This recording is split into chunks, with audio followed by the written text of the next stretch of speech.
in a previous video, I talked about how Israel has planted hundreds of millions of trees to cover up the ruins of Palestinian villages that Zionist forces destroyed during the 1948 Nakba. I now have more things to say about this after reading The Ethnic Cleansing of Palestine by Ilan Pappé, which I highly recommend. It goes into harrowing detail, month by month, of what happened in Palestine from December 1947 to the summer of 1949. That is, the forced expulsion of 800,000 Palestinians from their homes, the looting of said homes, the blowing up of these homes with people still inside them, as well as summary executions, massacres where children watch their whole families get murdered, and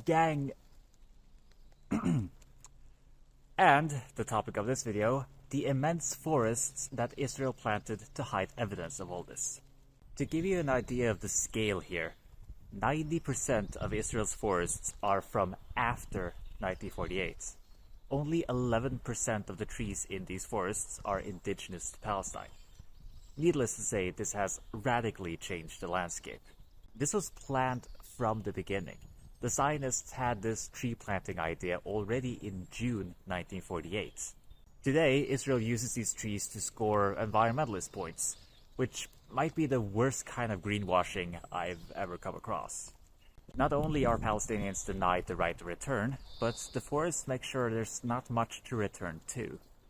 These forests are part of a concerted effort to erase all traces of Palestinian life. Ilan Pappé uses the term memory-cide to describe this, and I think that's apt. But I want to end on a positive note.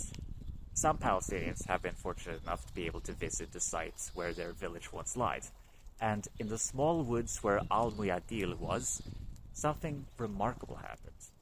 The pine trees there, being non-native, couldn't adapt well to the soil. They were plagued with disease and rot, to the point where some of them broke in half. And what started sprouting out of their trunks? Olive trees, the symbol of Palestinian steadfastness and rootedness to the land. It's as if nature itself is saying, "Free Palestine."